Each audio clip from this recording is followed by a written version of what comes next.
shit. Stop shooting cops, man. It's crazy out there. Like, y'all niggas is wild. They realize the value of a black woman, but that poison is still there. Mitch McConnell's a senator of Kentucky, man. I don't, you know what I'm saying? Like, enough said right there. He doesn't need to apologize. And if he thinks that way, it is what it is.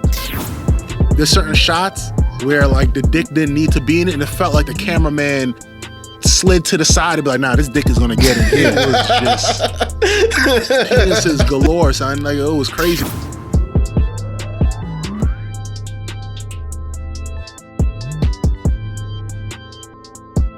DJ Playboy. What's good, y'all? It's your man DJ Playboy back with another episode of the Perfect Talk Podcast. And I do no episode, not any, without my dog, my man, my partner. Girl, scream like I'm Keith. What's good, brother? Hey, man. What's good? Living, man. Happy to be alive. 2022, what it do? Word, man. New year, new you. That's what we say every year. Word, right? I gotta, you know what I mean? And I like to stop it to get away from that, right? Like, you should renew yourself on like a regular basis, but it shouldn't be yearly, right? Maybe like monthly, maybe bi-weekly, you know what I'm saying? But it shouldn't be like, all right, time to get it back, because I think that's what burns people out in that first month, you know what I'm saying? I seen something was like, I forgot what they called the day, but it was like something Monday was the day that most people stopped doing their New Year's resolutions, and it was pretty much like the third week in January.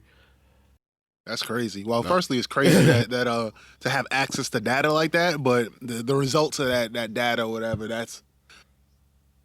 I shouldn't say it's crazy, because I'm not surprised, actually, because I won't lie. There's a lot of stuff that I think about. That's why I haven't really taken resolutions, like New Year's resolutions, like totally seriously. I might make like a couple resolutions for like each quarter of the year, but like the New Year's joint, like to sustain something for 12 months, for 52 weeks, it ends up with a lot of disappointment to yourself. So yeah, it's hard, bro. I can see that happening. So I guess let me see. Was it it's a January 14th was Quitters Day, a day when the majority of people who made New Year's resolutions throw in the towel. Workouts are skipped in favor of Netflix. Salads are shunned in favor of pasta. Dry January is replaced with a dry martini. I don't know if it's actually like based off of facts. I think it might be maybe speculation, you know what I mean? Maybe a lot of stereotype, but you know, maybe they poll a certain amount of people and that's what they came up with. But no, you got to do it for yourself. You know what I'm saying? You got to renew your mind. Like, I think everything, you always got to renew the way you think it, because I never was into like horoscopes and shit like that. But I think, and I'm really not. I'm actually still not into it. But I'm not gonna sit here in front like they might have no effect on our personalities and our behaviors, right? Because I'll be really into like education for like 2 weeks. I'll be at work and everything I listen to will be strictly educational. And then for some reason, like maybe the next 2 weeks after that, I'll just be on like, nah, I want to listen to some podcasts. I want to entertain. I want to listen to music. I want to stimulate my mind. You know what I'm saying? So it's like my energy changes like that a lot frequently. And I don't know if that's specific to me or if there's a lot of people who relate with that. But I'm like, maybe there's something to Mercury getting out of retrograde that I don't know about that really might be having some type of effect on me, though. Yeah, man. I mean... I think even like, let's say for instance, you're really interested in something like educating yourself or something like that. Also may just be, you're just trying stuff out. Like, it might be a podcast for 2 weeks. And you're like, let me just pick this book up, and then for 2 weeks you read it, might not even finish it, but then you go on to something else. It does something for you, even though you may not stick with any one form. You know what I'm saying? Yeah, so like you might educate yourself for something, and then you be like, oh, this one book mentioned working out. Let me look at this working out stuff. That you might work out for another 2 weeks, like shit like that. Yeah, I think, and I don't view it as a negative per se, but I guess where it kind of seems like, I guess maybe from the outside looking in, like I'm just getting into stuff and then like kind of just moving on to something else. But really, you know what I'm saying? Like I just kind of take it in, either it speaks to me and I'm gonna stick with it. It's gonna become part of my regular repertoire, or you know what I mean, I take what I can get from it and move on to the next thing.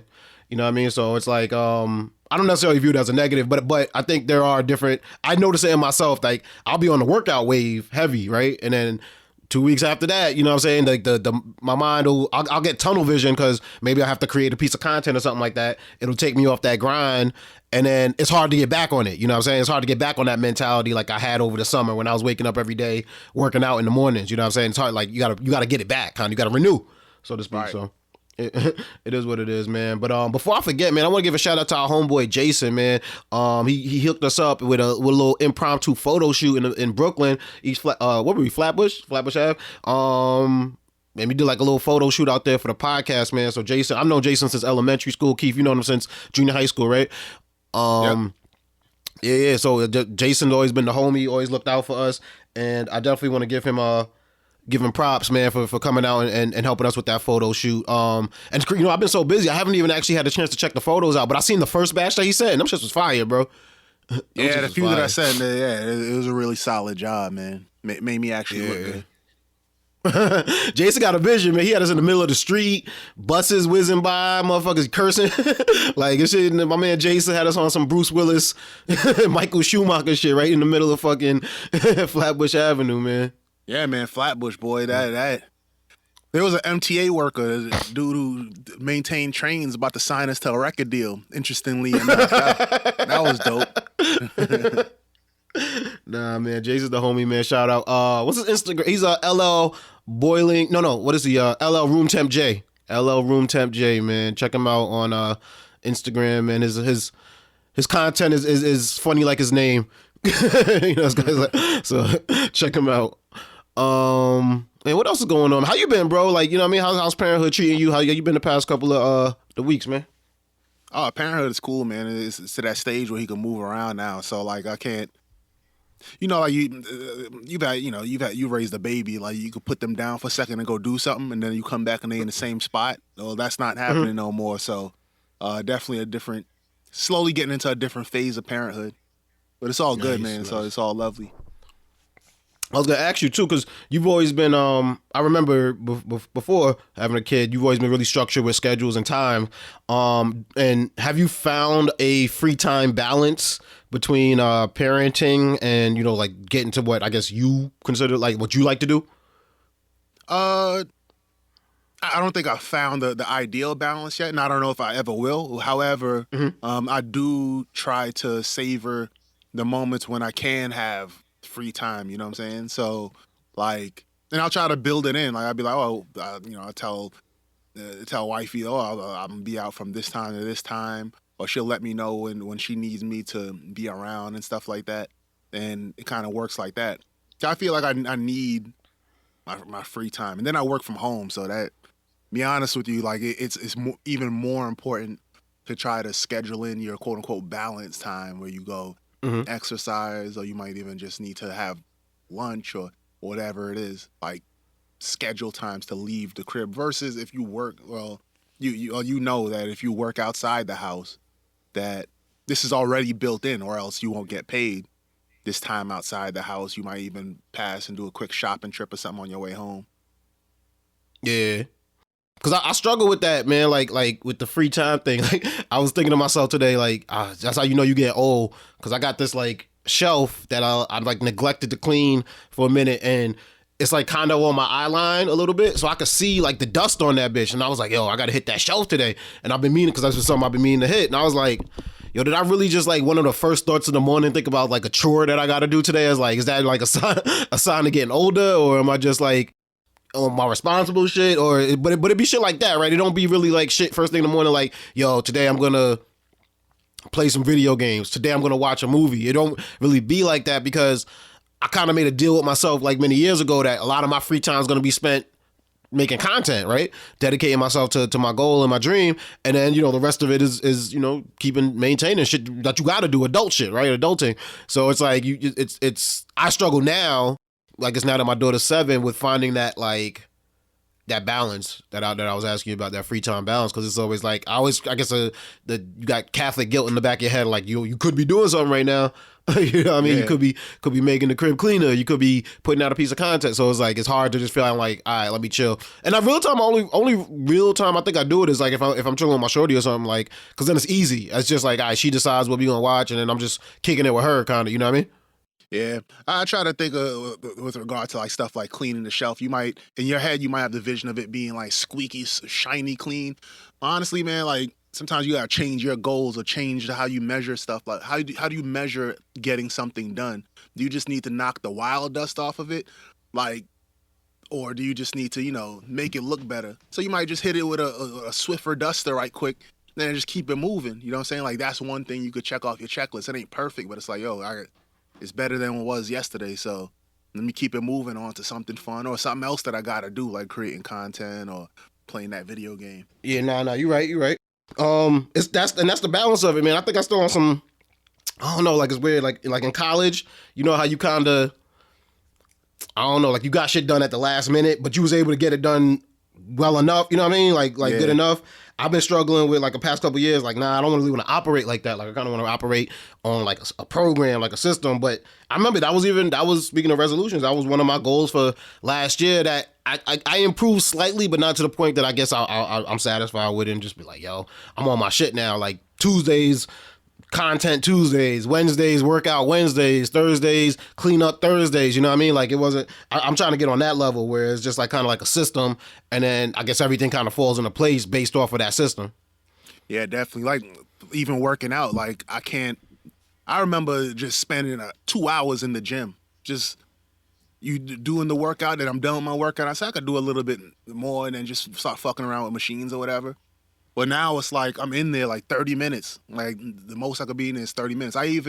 So I signed up for the nicer gym in my area, but I'm like, I only go in there for like max like an hour. Like that's max. Like I have time. It might be the weekend or something like that.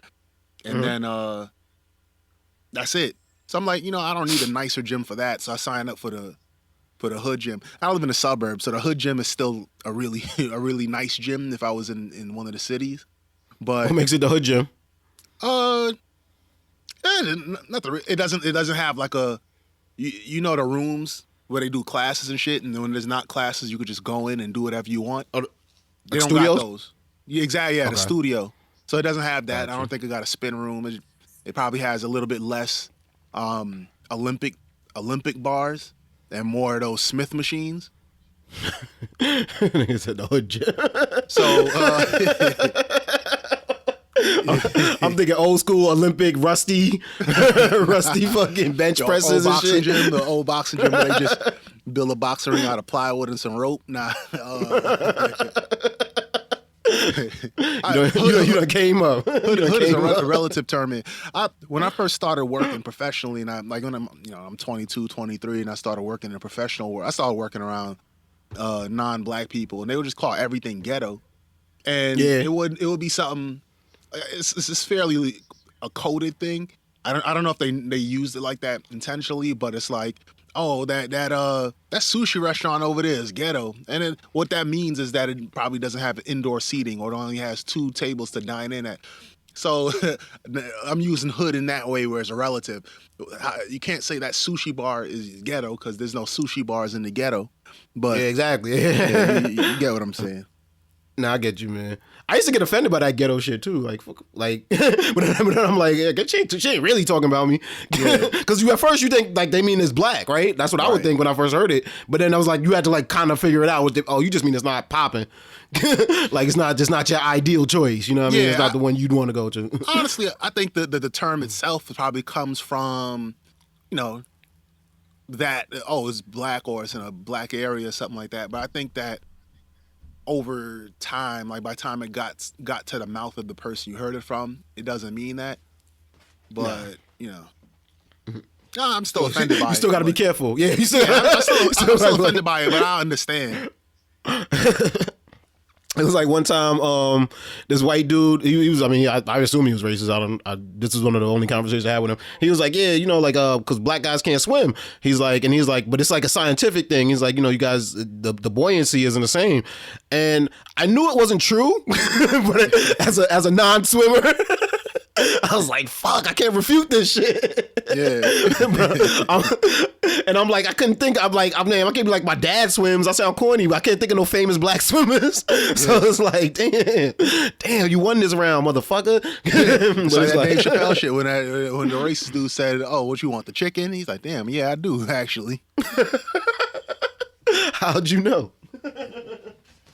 Nah, it's one of those things, man. But let's get right to it, man. Right to the nitty gritty of it all, man. And I think we're gonna start right off with a topic that I think it's kind of they getting a lot of news lately, so I don't really want to help blow these guys up because I think actually they did some corny shit, and I don't really like rewarding corny shit by giving a lot of attention to it. These guys have a podcast called Fresh and Fit, and they said some wild comments. Actually, the reason they're getting attention right now is because Brittany Renner got up on there and like slayed them pretty much to their face, and they was popping shit about her when she wasn't there, but when she was right in their face, they ain't really had nothing to say.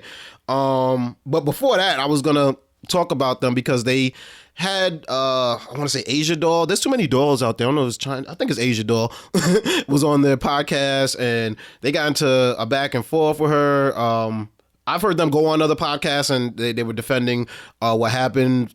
Something to the effect that there was another girl there. Actually, I'll set it up for you like this. This is like kind of like a male self-help kind of podcast, and they'll do different. I guess they have a workout day, they got a finance day, and then they got a day where they talk to women and they kind of help guys date, which I really don't even get, like how they helping guys, but they talking to like these broads or whatever. I don't understand how the correlation, but what they're trying to do, because usually it gets into a lot of like these weird altercations where they'll end up kicking the girls out or get into shouting matches and shit like that. So this particular episode, I guess some girl was talking, and you know how it is, microphones pick up side conversations. The dude got annoyed, kicked her out. Asia Dog, the front kicked the girl's defense. Clip went viral. People were like, yo, why they come at Asia Doll, started coming at them, and I guess Asia Doll, you know, like it. She was like, these dudes ain't kicked me out, basically, but I was defending another girl, and I guess fans of Asia, you know how it is when you got fans, you got an army, or you know what I mean, they'll start looking up things to from your Twitter and from your you know, your Instagram and your past to bring up. And a clip came up from these guys where they were talking about black women, and somebody asked them about a dating app called BLK. I haven't heard of it, but I'm assuming it's a dating app for black people. And in response to that, they were like, yo, you know, what you think about the dating app Black? And he's like, hey man, hey bro, if you want to date a bunch of Shaniquas, go for it. Me and Fresh aren't really down with the brown like that, being night riders. Sometimes they're red bone, but in general, me and Fresh don't dabble in the dark, if you know what I mean. And it was like, I don't know, I hear voices sometimes, like a podcast, and I make a whole picture of what this person looks like, and for some reason when I heard the voice, I didn't think they was black dudes. Like I was just like, oh yo, this is wild. Like they kind of sounded Hispanic to me, to be honest. But it was, and that, maybe I sound like that. Maybe someone hears my voice and they don't think I'm a, you know what I'm saying? I'm not saying nothing against them like that, but I didn't necessarily know they were black dudes. So when I found out they were black dudes, I was like, yo, that's a super wild. It's a wild statement in general, but it's even wilder coming from black dudes. And because it's weird, right? It's like I date outside my race. Like I got my daughter's half Colombian. You know what I'm saying? Like but I also date black women, right? So it's like when someone would necessarily state what they like from the opposite sex, it's usually what they want, not necessarily what they don't want. If that makes, you know what I'm saying? Like when usually that comes later, I don't cut off a group of people, right? I want to be like, nah, I ain't messing with this group of people. Nah, I ain't dating that. Like, and most of the women that I've messed with haven't expressed views like that.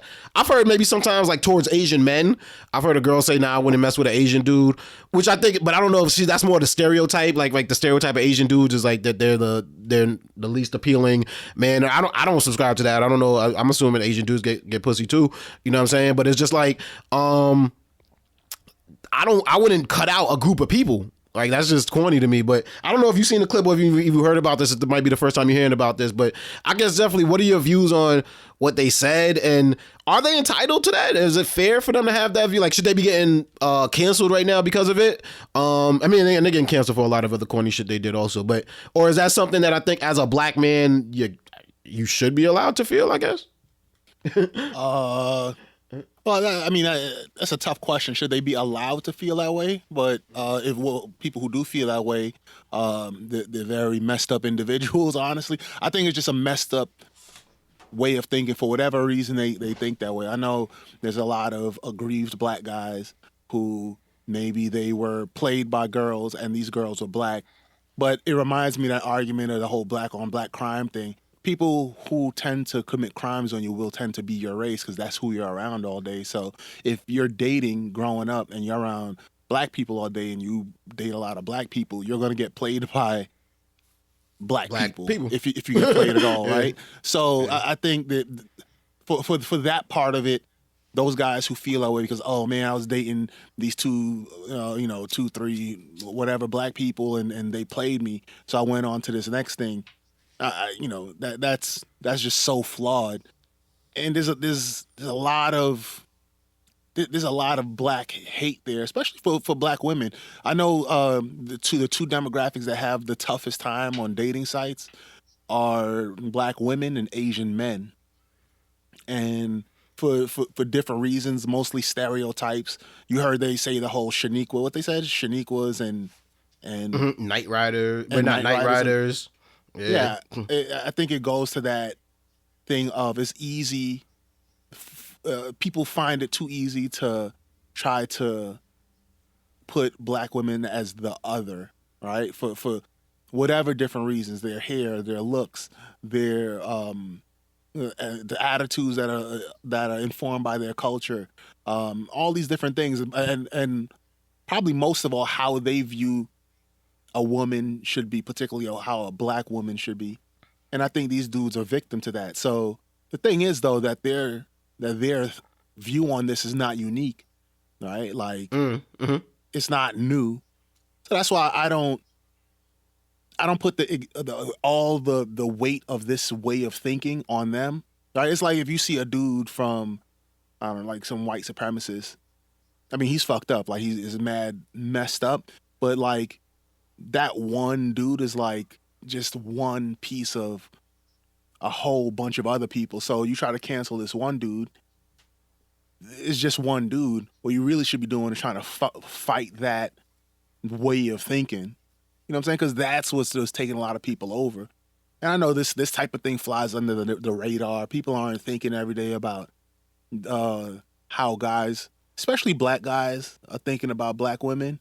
But it's something that's weighed on me for many years. Ever since I was of dating age, and a lot of my parents are like, "Yeah, man, I got me a girl," and they say stuff like, "Yeah, I got me a girl. She's nice and light," or she a nice red bone, like. Saying it as if like red bone is synonymous with, oh, she's good looking, oh, she pretty even though she dark, like she dark but she fine, like stuff like that is just little emblems of what these people, like what the poison that's been running through their head and the poison that's just out there. And these dudes had a platform, and that's the thing. So it's unfortunate. But and we know guys that maybe don't necessarily date black girls. They but I've never heard them express I don't date. You know what I'm saying? I never heard them with this type. And then the language that they used was like, we don't date the Shaniquas, we're not Night Riders, we're not down with the brown. It's like, yo, what? Like that's new for me. You know what I'm saying? I'm not saying it doesn't exist, but just that type of being freedom on a microphone to say something like that seems super wild, bro. Like, then like you said, where does that thought come from, right? Like to me, if a girl ever was like, yeah, I guess I'm considered light skinned, right? If a girl was like, yeah, I'm dating a light skin, I would feel like mad, like objectified. Like, what you, the fuck you talking about me like that for? Like, I'm a person, you know what I'm saying? So I never thought it was cool. I'm like, and correct me if I'm wrong, I don't think I've ever came to the crew like, yo, I got me a Spanish broad, y'all, you know what I mean? Like, I got me a white girl, y'all, like trying to shit on y'all girls with that, you know what I'm saying? Like, that's corny to me, right? I never thought that to be cool. So it was just like, I don't know. Like me, I've always viewed life like I've never seen limitations when it came to women. Like I've always never looked at a girl and was like, yo, I can't talk to her. Like, you know what I'm saying? And I guess luckily I grew up in the time I grew up, and I didn't grow up in like Jim Crow era, you know what I'm saying, where some crazy shit could happen. But I've never seen limitations. Like the white girl, the Spanish girl, the black girl, the Asian girl, they're all women to me. The Indian girl, you know what I'm saying? It's just women. So it's like I don't see limitations in that. But I'll never would even think to like just be like, yo, how could you just put a group of people in one, you know what I'm saying? Like these dudes don't fit the stereotypical theme of black guys, right? Like that's what people are like, yo, these dudes don't even sound black. Brittany Renner called them bitch ass niggas, like, and just to their face, you know what I'm saying? So they not fitting that. You don't fit those stereotypes. So why would you put black women in a one little hole like that? Like, you know what I'm saying? One category. They're not all a monolith. You know what I'm saying? So it's like, I don't know. It's just, but I think there's a bigger mentality here that we need to agree. Like you said something that I didn't even know. Like, and I don't think I might have heard that before actually. But about the black women having a hard time on dating sites. Dating sites is hard in general, right? Like I think it's and I hope that they get rid of them. I hope to not, you know what I'm saying? Like I've been in the field, like I've been in the dating field. And I've maneuvered my way on dating apps, but I think it's super corny just because of the basis of it. Like you're judging someone based off of a picture. So if I know how to take better pictures than the next man, I'm getting a leg up, even though my personality could be way cornier than his. You know what I'm saying? My swag could be way cornier than his. I just know how to take good pictures. Like, and I think yeah, so it puts us in a weird situation because that seems to be the trend of where society's going nowadays. But if you don't know how to maneuver that, and I'm like you said it, and I'm thinking to myself like, damn, what could be holding black women back on those sites? And like, but then you said the stereotypes. Yeah, if there's already an image out there that you're gold diggers, you're aggressive, you're loud, you're this, you're that does not apply to every group, every person in that group. Yeah, that's gonna hurt you on them sites. Yeah. So. And let's not forget that you could filter by, I believe you could filter by like race and body type and all this type of stuff, so that automatically you might not even be seen. Yeah, you might not even be exactly. seen. So that won't even that stuff won't pop up. So, and religion and all this type of stuff. So hence why, I guess that's fair. You know, like some people have serious, especially if, you know, a lot of people are looking for a lifetime partner. It's reasonable for people to say, oh well, I'm Greek, I want a Greek person, or you know, my family, like I want a white baby. Like it sounds messed up, but like I get it. You know what I'm saying? Mm-hmm. Nah, it's rough, man. Like and I definitely feel I feel some type of way about these dudes, man. Like that shit is really not cool, bro.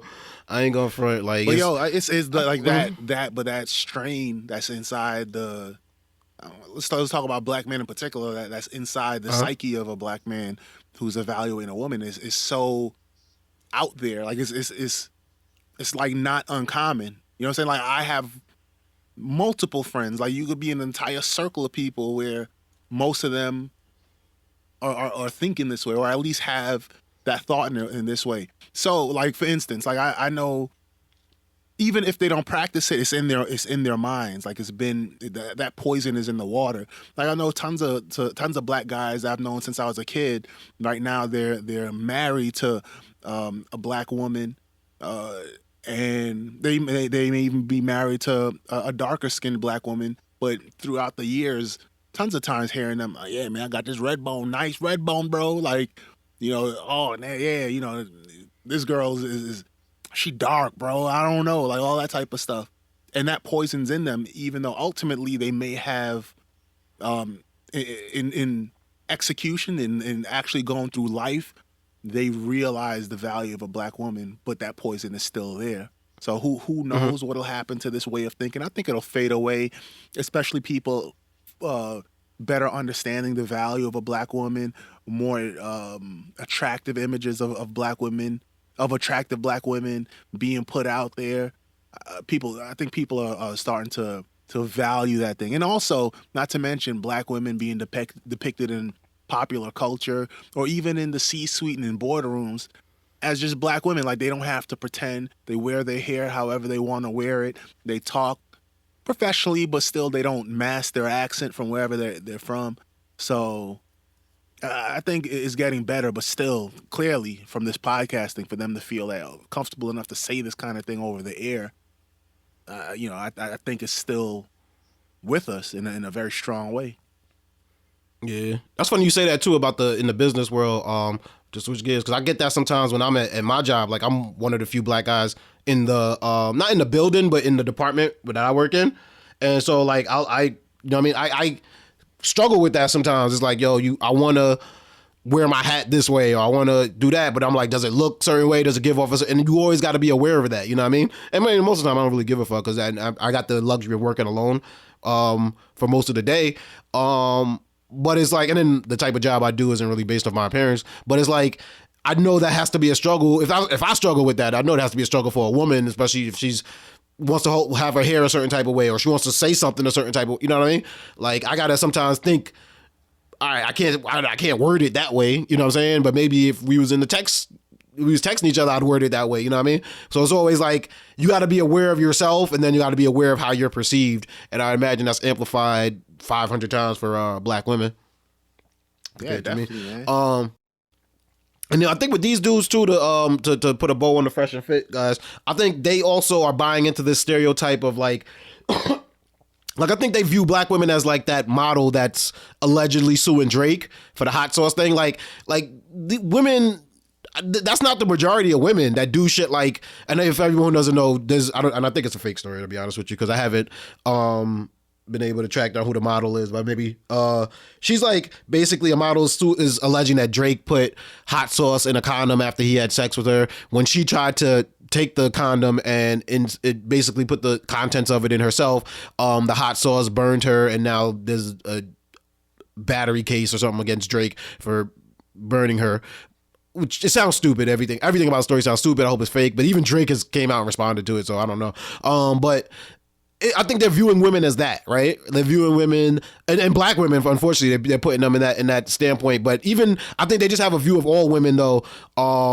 Of this, like their women are trying to like get dudes for their money and da da da. And I'm like, majority of dudes ain't rich. Like, what do you like? You know what I'm saying? Like, how could all these women be out here just scheming on these broke dudes? You know what I'm saying? Like, I get it. There are a population out there maybe that are quote unquote preying on athletes and rappers and dudes like that, but I don't think that's the norm. And fuck with other bitches if that's the case. You know what I'm saying? Find someone else to mess with.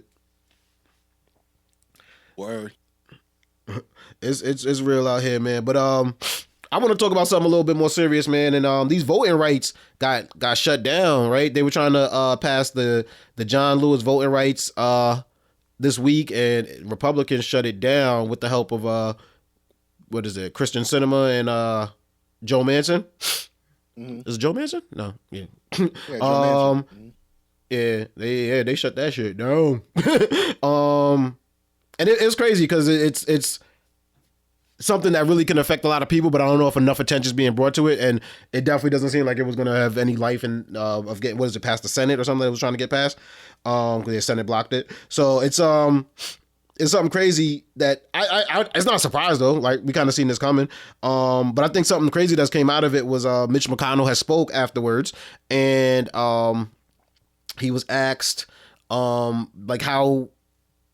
Because the law didn't pass, major voting rights of people of color could be affected, and he asked Mitch McConnell, a reporter named Pablo Marinez asked Mitch McConnell about the impact and concerns of voters of color if he thinks this will affect them in any way, and his response was, well, the concern is misplaced because if you look at the statistics, African American voters are voting in just as high a percentage as Americans, and which he caught backlash for that because Black people are Americans. Well, African Americans are Americans, right? So it's like, why would you try to, put us as other? And he got backlash from it.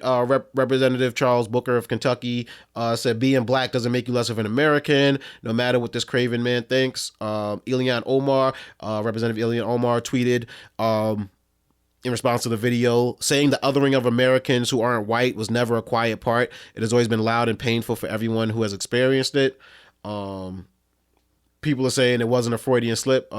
Representative Malcolm Kenyatta of Pennsylvania tweeted, Mitch McConnell's comments suggesting African Americans aren't fully American wasn't a Freudian slip. It was a dog whistle, the same one he has blown for years.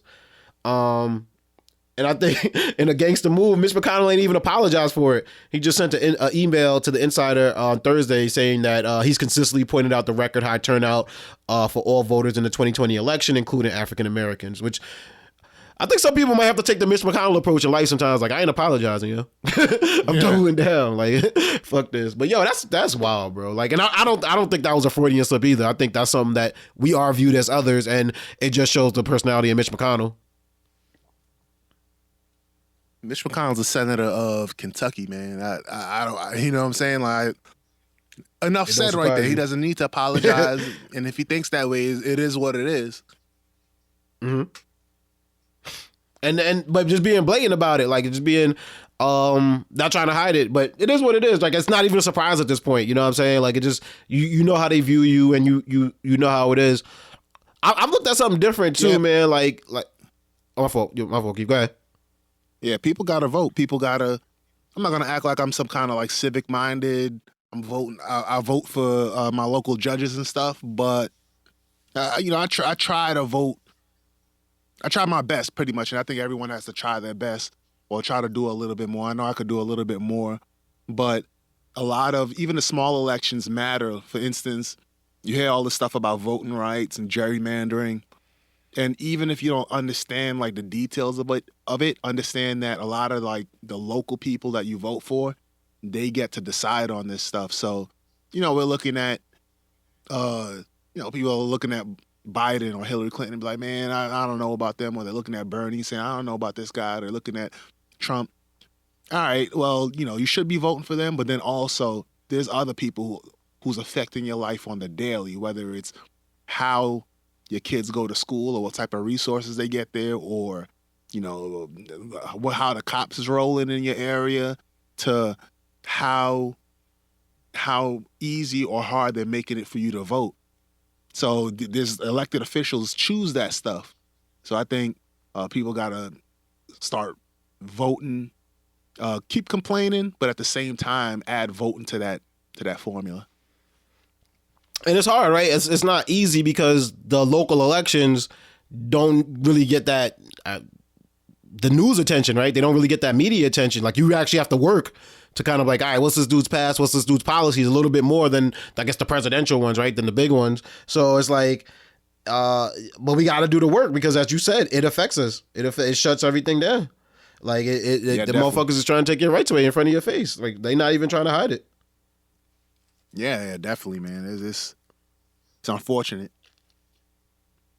Man, but and that's the thing too. I guess when Trump was in office, like, politics was I guess a little bit more entertaining, and now it's like, yo, it's real. Shit's like, I mean, it was real then too, but it was just so silly that it was kind of like, yo, you kind of got to chuckle at some of this shit, and then now it's like, no, nah, shit's not as entertaining as now it's work, but overseas, across the pond, man, the shit seems to be a little bit entertaining, man. Your man Prince Andrews lost his royal titles and some of his military titles as well, because New York has decided that to move a civil case forward on him by Virginia Giuffre in the state of New York. He has to face a civil trial, and I don't know. The Queen was like, "Yeah, I'm gonna take that back. I need that, bro." We taking everyone's rights this year. Prince Andrews, he's one of her kids, right? Or is that what it is? That I don't know. Well, he's the Duke of York, so yeah, I would imagine so. Yeah, I don't know how that shit worked, but yeah, man. Because he married Fergie, if I'm not mistaken. So yeah, I think so. Yeah, I could be wrong, but yeah, I got to check that. Yeah, I would imagine that he's sitting there like, if that's all I'm getting, like, he probably feels like he's getting, that's essentially like a free ride. I don't know if that'll take away whatever protections he has from getting prosecuted in America. I don't know how that's going to work, but it's civil, so I guess if he chooses to, he could just be like, I'm never returning to the U.S. Mm. Yeah, but yeah, basically, like, they're like, yo, he's fighting this case as a citizen. I think the statement itself, the Duke of York will continue not to undertake any public duties and is defending this case as a private citizen. To answer your question, yeah, he's Elizabeth's son, her second son, third child. Yeah, and they're like, yo, we not with the shits no more, bro. You know what I'm saying? Like, you acting wild. You got wild homies out there, man. Another dude overseas acting real wild is the Prime Minister, man, Boris Johnson. You heard about this one, Keith? Your boy acting wild here, throwing parties. Like, yo, shut down the UK. Said, nah, we got COVID lockdown. Everybody stay home. No parties, no nothing. And my man decided, yo, we're going to throw a little party over here ourselves. And now he getting in trouble for it. News is coming out about it. In 2020, he had a bring your own booze party in the Downing Street Garden. And also people of his staff have been accused of throwing parties as well on, like, basically at their place of work. A photo from a 2020 showed the Prime Minister and his staff with bottles and wine and cheese board in the Downing Street Garden. And this shit was wild. When he was asked about it, he responded, people were at work talking about work. Basically hit him with we at work, dog.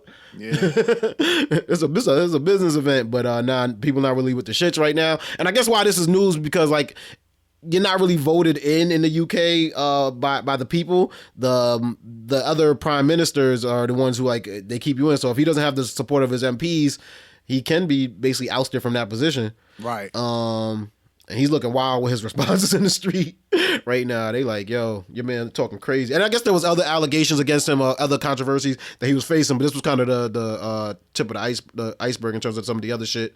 Actually, no, this is my fault. This is the straw that broke the camel's back. Is the term I was looking for. Yeah, I don't know much about U.S. politics. I definitely don't know much about UK politics, but I know Boris Johnson. They often made comparisons between him and Trump. It's just that he is like I don't know what the word would be, like a trained politician. Like he actually like knows stuff. Okay. However, he is controversial. I don't know what the politics is like over there, but if it's anything similar to here, this will blow over. It's like, oh well, okay, that's Boris. That's how he rolls. Like, you know, it is what it is. Let him do his job. I have heard that the UK is planning on taking away a lot of the COVID restrictions, like mask restrictions, vaccine passes, mandatory this and mandatory that, and they're looking to get back to normal quicker than originally planned.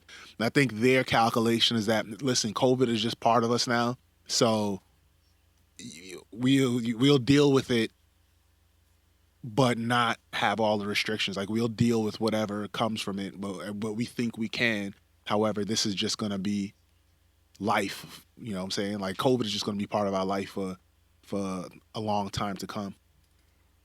I think, but I've also heard rumors that they're kind of doing that to kind of, you know, like how when Cuomo got in trouble, he was with the sexual harassment shit. He was like, all right, yo, give him weed. Weed legal now. You know what I'm saying? Like, give him free internet. Like that's kind of like, yo, he kind of throwing something out there to kind of get the people back on their side because you look crazy. And I think it's not really a big offense, right? Nancy Pelosi, if I'm not mistaken, was caught in a nail salon with no mask on, right? When we were supposed to be in lockdown. Like, people have been caught while going, Governor Newsom, I think the same thing was having a party or whatever. So I think having a party isn't necessarily the end of the world. I think people just feel wrong because y'all really shut us down. Y'all really told people they couldn't see their family members, they couldn't celebrate birthdays, they had to reschedule weddings. You know what I'm saying? And it's like, yo, y'all didn't reschedule that party. Y'all was living it up, right? So it's like maybe to your own detriment, right? Didn't Boris Johnson get sick with this shit? If I remember correctly, a couple times, yeah. So maybe to your own detriment, but it still is like, bro, don't give me the freedom to do that, I guess. And I understand why. You know, you can't just give everyone the freedom to just be out there. We didn't know what we were dealing with, and people made mistakes. People said things that probably made things seem more scary than they really necessarily had to be in hindsight. But it's like we didn't know what the fuck was going on. Shit was scary. So I don't get why you would shut people down and then go against your own rule. And I think, that's something that he's going to have to, I guess, apologize or come to terms with. But I don't think it's necessarily you got to get him out of office. I think we just need an apology, bro. Yeah, he'll be all right. He'll walk that off. Yeah. But we running low on time, so Keith, we got to switch things up to my favorite segment, man. You know how we do things around this time. Have you heard? I got a question. Now the question I ask you is how bad you want to know. I hear things in the headlines and I bring them to my dog Keith, and I just want to know, have you heard? Have you been keeping up with that current events? How you doing, man? Keith, have you heard? Eric Adams is thinking about bringing back stop and frisk, and he's also reinstating the plainclothes unit in New York City. Eric Adams is the mayor of New York City, by the way, for anybody out there who doesn't know. But he's bringing back some wild things. Some wild things. But in his defense, 2 cops got shot over the weekend, right, in Harlem, responding to a domestic. I seen something on the front page of the Daily News, like it was like a baby's jacket with mad blood on it. Shorty got shot in the face. You know what I'm saying? So I guess this is his response to some of the gun violence that's going down in New York City. But, I mean, we know how crazy stop and frisk was. I've been stopped and frisked before. I don't know if you have, but it's not fun. I mean, do you think this is heading in the right direction, or is it a little dangerous? Yeah, that's the politics of policing. I don't know. I mean, they say he was a cop. He got elected. I think that a lot of people elected him as partially a reaction to the progressive emergence, right? especially with regard to like criminal justice and choosing not to prosecute certain crimes and all that type of stuff. Like that's part of it's a reaction to that.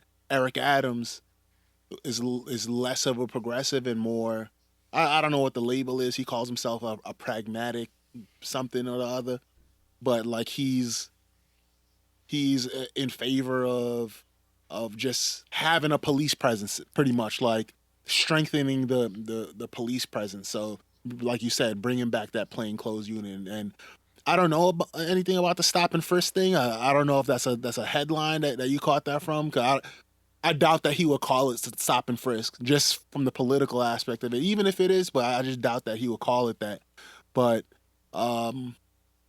what I think about it, I guess we just gotta wait and see, because he says that he's bringing back some of these programs, but doing it responsibly, right? And, let's face it, like a lot of people who are homeowners just if they, I'm sure that if they were to take like some kind of measurement or survey, that homeowners tend to vote more or tend to be more politically active.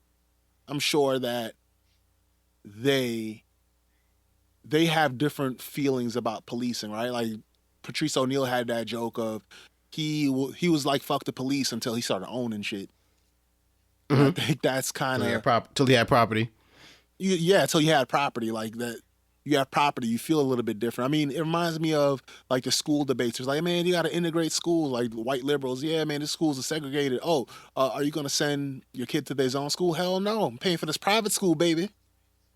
Right. So I think people's feelings on this type of thing, it's, you know, a lot of black people are in favor of police presence, believe it or not. So I think that Eric Adams, he's speaking to a silent majority, in the sense that they don't say it out loud. They're not on Twitter and all that stuff because they probably don't know how to use Twitter, but they're there and they're voting, and they say, listen, man, this crime thing is really weighing on me. Somebody do something, please. Anything that sounds like it makes sense.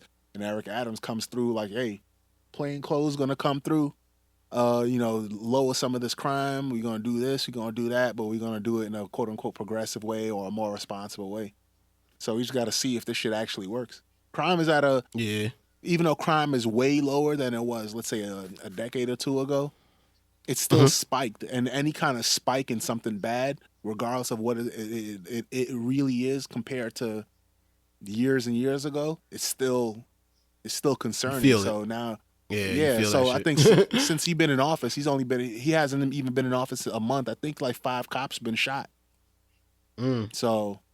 You know, in fact, I just saw a press conference with his new police commissioner, and she, had to talk about, a bunch of cops is getting shot. We not, we can't take this shit lightly. So, but we'll just see how that shit goes. That Patrice O'Neal shit, I seen that. I was watching that this week. It's funny you brought that up. He's actually dude in the crowd. He's like, you own shit? He's like, a car? That don't count. He's like, slick bastard. A car. A car. Now, fucking to clarify, Eric Adams said the stop and frisk comments were on the campaign trail. He was like, he believes that it's something that could stop gang violence, but if it's done in a different way and it doesn't target innocent minority men. How he plans on doing that, I'm a little unsure about. But that just to clarify, the plainclothes unit was in response to like the police shootings you just mentioned that have been happening like a good amount since the start of the new year. So it is something like that is a concerning, you know what I mean? And it's not easy for him to deal with, you know what I'm saying? So I get that. Stop and frisk though, however, you know what I mean? That was not fun. And the fact that you can just be stopped at any time walking in a group is very dangerous to think of, you know what I mean? But shit, stop shooting cops, man. It's crazy out there. Like, y'all niggas is wild. Stop doing that crazy shit, man. Keith, have you heard Jay-Z, Meek Mill, and others are pushing for a law that prevents prosecution against rappers using their own lyrics? Basically, Jay-Z, Meek Mill, Fat Joe, who else? I'm gonna say there's some other people too. Robin Thicke, Killer Mike, Yo Gotti, Kelly Rowland, as well as others are urging Governor Hochul to make the bill titled "Rap Music on Trial" a state law. This was first unveiled in November, and basically stating that we shouldn't be bringing up rappers' lyrics to use it to persecute them. Basically, or better yet, prosecute them in this case, because it's expression, right? It's art. I guess, how do you feel about that? I feel like you're targeting, like this shit. I don't know why this is only concerning rap music, right? Because Fat Joe said something really interesting. He was like, you're not gonna go after, like, Robert De Niro or any of these guys for what they're writing. So why is this expressed only towards us? Like, and then I was reading an article about it. They pointed out, like, Johnny Cash shot a man in Reno just to watch him kill, right? David Byrne has a psycho killer. Bob Marley shot the sheriff, right? But why is it rap music is specifically the only one where you could use lyrics to use against these people? Now, some might argue rap music is the only genre where people actually talk about what they did in their lyrics, and have done this in the past. But I guess, I don't know. How do you feel about this? Do you think rappers are just not right, like, incriminating themselves, or do you think Jay-Z and Meek Mill are doing a noble thing by trying to get this passed in the office? Well, firstly, I have not heard. So you said they making some type of appeal to Governor Hochul. So this is only in New York, I'm guessing. Yep, only in New York. It's legislation For now. from new legislation from Senator Jamal Bailey and Assemblymember Catalina Cruz. This would amend state law to limit the admissibility of a defendant's music or other creative expression as evidence shown to a jury. Yeah, I totally agree with that, man. Because, I mean, let's face it, like, these types of stories it's part of the music, and and rappers are, it's like a character when you're on stage. Any artist who's a performing artist, it's like a character that you assume when you're on stage. When you meet these people in real life or in person, anybody, a comedian or whoever, like, they're like a different person, most of them. You know what I'm saying? They're not walking around rapping and speaking in rhymes and shit. So I think that violence is so core to rap music, that some rap music, that you can't take somebody's art and be like, hey, he must have done this because he sang about this. You know what I'm saying? So it is unfair, and I do agree with this. This is, if it does pass, it'll be a good thing. Not that I could care about any particular case, but I think that the precedent's, like, it's good for just fair justice. And especially when it comes to rappers, most of them are black. So you kind of want to even the playing field. By the way, real quick, it's really dope that Robin Thicke was in there. You read the list, and I was like, Robin Thicke, that shit just jumped out at me. It remind me of Dave Chappelle did what's it called? The monologue on I think on SNL. He was telling a story about going to Obama's, like, farewell party, and he listed all these like black artists, Jodeci and all these people, and he said for some reason Bradley Cooper was there. And that's what that shit sound like. It was like, oh yeah, Jay-Z, Meek Mill, Kelly Rowland, and Robin Thicke. I think Robin Thicke because of the amount of legislation that he's faced, like, because he got sued by Marvin Gaye's family, and then also he's gotten, like, people try to cancel him because of the Blurred Line song, where they actually try to use the lyrics from that song to cancel him. Robert Thicke, like, yo, it's just music. I didn't even write this. Like, so I think, yeah, he might have a certain sensitivity to that type of the nature of what rappers are going through right now. But rappers, I ain't going front, man. Come on, like, I can't tell people what to write, right? You write your art, you write your life, but the violence do got to stop, man. I get so pissed off when I hear about rappers dying, rappers this. We got to separate the violence from the art, man, for real, like, because I hate seeing rappers make it out, start making money, and then next thing you know, they get shot dead, or they shoot somebody and they got to go to, like, that shit's getting old and it's starting to get depressing, man. And it's already reached the point where I can't listen to gangster rap for more than 30 minutes. After 30 minutes, I'm like, yo, we got to switch this up, man. Throw some Bruno Mars on or something in this bitch. So it's already getting to that point where I'm getting too old for it, and I think the genre itself, we got to get out of that. Well, but shout out to Jay-Z and Meek Mill. Yeah, I don't know about that, because when you were younger, you enjoy gangster rap. You know what I'm saying? So now we're talking about a matter of artistry. Like, it's like saying, oh man, this dude Martin Scorsese, that dude needs to just start, take it easy a little bit. Start making some shit like Love and Basketball or something like that. You don't want to see no more mob shit. That's true, yeah. You're right. No, you make a good point. Like it definitely, and it's not even like, because the funny shit is the gang. You just said it. The gangster shit that I grew up to, I can listen to for like 2 hours straight. It's this new gangster shit, I guess, that I can't get down with. So yeah, you're right. I sound like an old man, right? I take it back. I take it back. I don't, because I can't sing along to it anymore. You know what I'm saying? However, can't mumble. Yeah. However, like some shit the other day, I forgot what Drake song it is. The dude said, the lyric was something like, "Yo, I hit him in the K, turn him into a booty clapper." Yo, I was like, "Yo, that Drake is so creative." I was like, "Yo, I don't like gun rap that much, but that gun rap was awesome."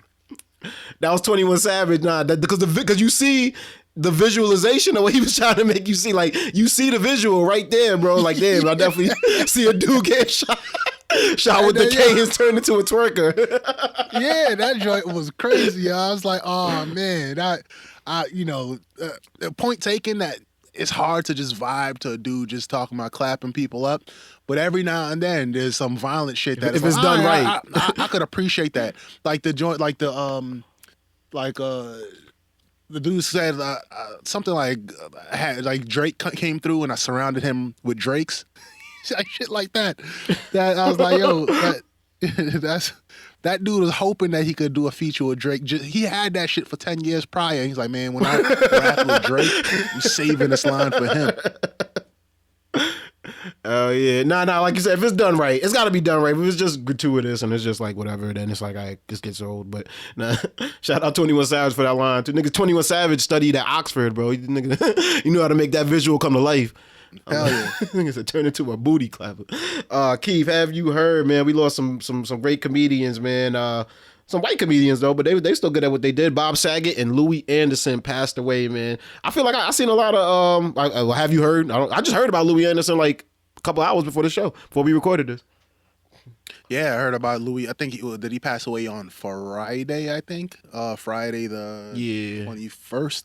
Yeah, cancer, I believe. Both of those are sad because both of them, for our generation at least, and probably more so previous generations, like that was a part of our life. Louis Anderson had a cartoon when we were about, somewhere. Life with Louis. Yeah, Life with Louis. That's that shit. Around 8 years old, 10 years old, somewhere around there. Like, so that made him part of our life, and you seen him in different shit.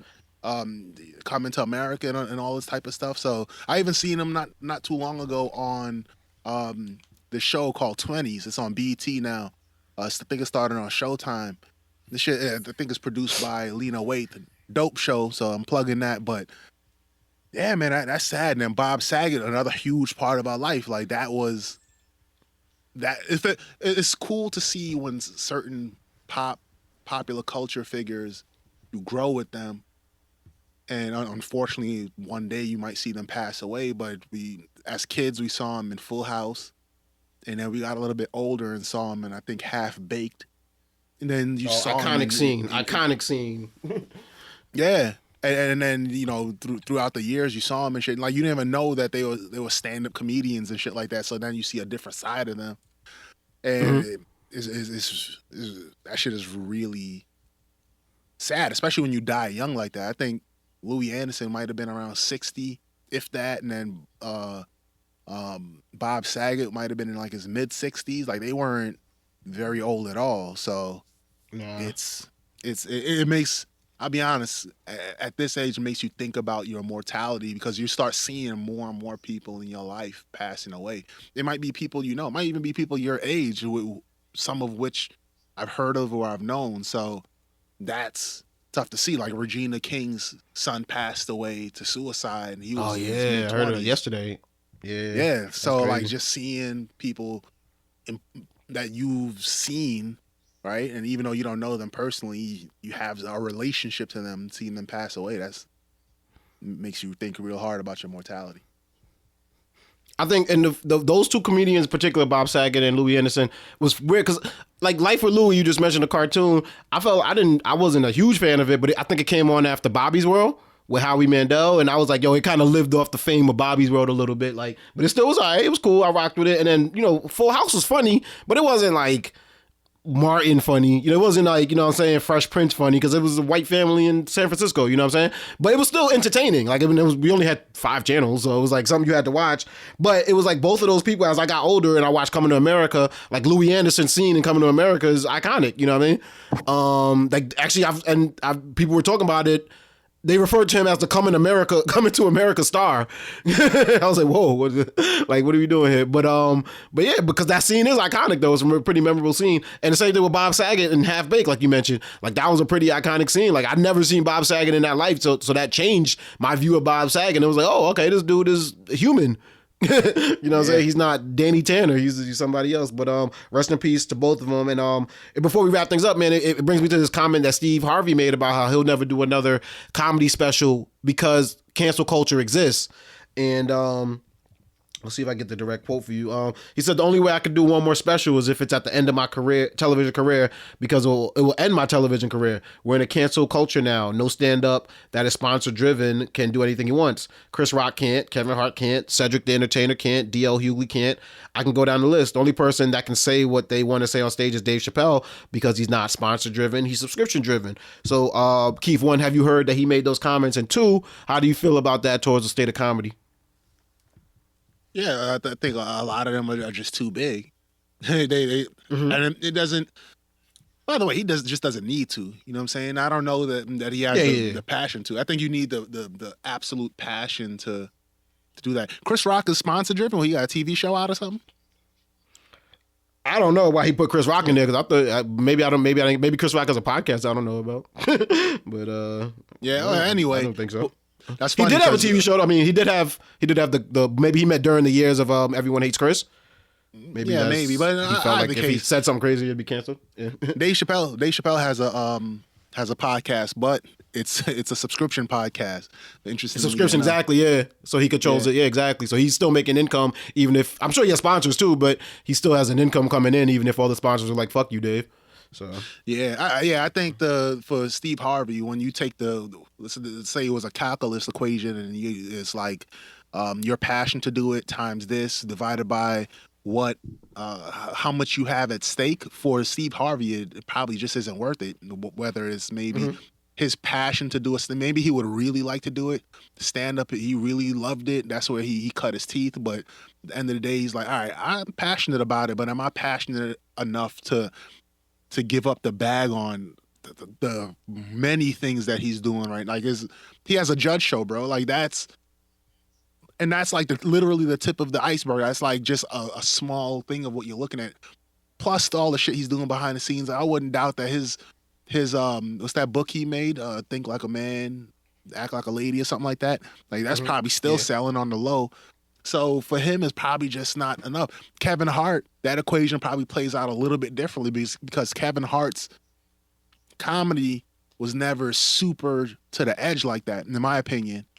Right? And Kevin Hart came to the edge of being canceled, but all it cost him was he didn't get to do an award show, which I think is a big deal to some. But for Kevin Hart, he's probably better off not doing an award show, given all the shit that he's working on. Did they use Kevin Hart's stand up to try to cancel him? Because he made a gay joke or something about his son being gay or something like that. But did they? Yeah, I think so. But one, it was years ago, and 2, it was just like what are you gonna? It's just not. For some people, it's just not enough. Like, Kevin Hart needs to. I don't want to mention out loud what he would need to do to get canceled. You know what I'm saying? Like, to get full out canceled. People say, "Hey, we can't fuck with this shit no more," or like a sizable amount of sponsors like, I don't know. You know what I'm saying? I don't. Kevin Hart, just the way he rolls now, and I don't know if it's because he's on the level of fame he's at that he doesn't talk super duper edgy, but I just can't imagine Kevin Hart getting canceled. I can imagine Chris Rock getting canceled, but then again, I don't know if he's sponsor driven like Kevin Hart and Steve Harvey are. You know what I'm saying? It'd be like a socially canceled. Like, it wouldn't be nothing to his business, I guess, right? barely. You know what I'm saying? It'll probably be simple for him to pivot and be like, whatever. I'll do movies and I'll do production and I'll do some more stand up. People will still fuck with me. Yeah. My only problem with what Steve Harvey said was like he kind of made it seem like it was the new thing because of this cancel culture existing. I don't think it was necessarily a new thing. Like I heard, I don't know how true it is, but I heard like Bob Saget couldn't do his stand up when he did Full House because Full House was pulling in so much money in terms of sponsorship, in terms of ad revenue. You know what I mean? Like, and I'm sure that's not the only one. Maybe Eddie Murphy stopped doing the stand-ups because he was doing so many movies, you know what I mean? And someone, like, he just couldn't, I don't think it's a unique thing for right now. I think that's something that's always existed. You hit a certain level, hey, that shit that you got famous off of saying, you might not be able to say no more. You know what I'm saying? Just because you got a bigger audience. Well, the Eddie Murphy example, I suspect, and this is just me guessing, I don't think it was because of the cancel thing or he will fuck up any type of bag. I just think he didn't have time. And when you take that equation of passion versus how much do I need to do it and versus whatever, I just don't think he needed to do it. Like Yeah. And then The amount of work it goes into it too. Like he was already super legendary. Like his first 2 stand-ups was ridiculous. And he peaked before he hit his 30s. So it's like, I have to, probably in your mind, like I have to do it right. Kind of like dusting your shelf. Like you're like, man, I got to make it shiny, bro. I can't just go out there. So for Eddie Murphy, like he can't stop into the comedy clubs. He can't stop into the Laugh Factory or the Comedy Cellar and be like, hey, I just want to try some shit. That's fucking Eddie Murphy. Beverly Hills Cop. Like you can't, you know what I'm saying? Mm-hmm. Other people can, but he can't. Or he couldn't. So now, I don't know. I know he wants to do some stand-up. I can't imagine what that's going to look like. I'm not saying it's going to be bad, but it's like a lot of tippy-toeing. I don't know how that's going to work, bro. Like he can't walk into a random Laugh Factory. But maybe he could now. Like his fame has waned so much, and that's not a bad thing because he's still really famous. But he probably has leveled off onto a level where it's not going to be crazy that he did this thing. Maybe he could do one of them things where people got to put their phones in a bag or something. Yeah. Now he pops up in a place. There's a population there that don't know who he is. Right. I think so. I think even the kids or don't know him for being a stand-up comedian. I should say that's what I meant. They know him for being a funny guy in movies, maybe that they've seen, but they might not know him for being a stand-up comedian. Yeah, but but all in all, I think Steve Harvey's right. Yeah. I can't really disagree with what he's saying. But yo, Keith, that's another episode in the books, man. Always a pleasure doing an episode with you, man. Where can my people find you at on social media, brother? Instagram, Mima_35. On social media, your people can follow me on Instagram at Plickapeezy, PLICCAPEEZY. You can also follow at Perfect Talk Radio on Instagram. Right there, on Instagram. Also check out our website, perfecttalkpodcast.com. Every episode of the Perfect Talk Podcast, my radio show, The Night Shift, and my other radio show that I do with my brother DJ show, Money Talks Radio. So go check that out. Every episode of Perfect Talk Podcast is available on Apple Podcasts, Google Podcasts, SoundCloud, iHeartRadio, Spotify, wherever your favorite podcasts are found, man. So leave a rating, leave a review, leave a message, let us know what you like, what you don't like. We're gonna keep things moving for y'all. Keith, I know you watch a lot of television, man. I know you know there's all types of things on right now, football players, everything. But I hear this the new Euphoria premiere like shut down the HBO Max. Like, what is the appeal of this show, Euphoria? Because I know you used to watch. I don't know if you still do. But what is the appeal of this show? Why is it so big? Yeah, I'm caught up to it. I think it's a solid show. It's a solid plot. Yeah. What do you mean to shut it down with regards to just how many people watched it, ratings, all that type of stuff? Yeah, this is might be the second time that the HBO Max app is too many people on it at the same time. So I think it happened once during the Easttown. What is it? The Mayor of Easttown? Easttown or something like that. Yeah, during the finale of that show, it got shut. I guess the servers just stopped working, and it happened again with the Euphoria premiere as well. Yeah, Euphoria. I think it's just an edgy show. Plus, it's just a fascinating plot. It's just a bunch of kids. It's like Kids. The movie Kids meets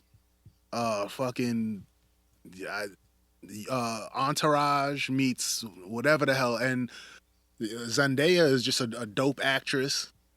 It's it's an interesting show. She's kind of, her character's kind of quirky, a little bit funny, and yeah, I would say though, the season 2 premiere of Euphoria had tons of dicks in it, bro.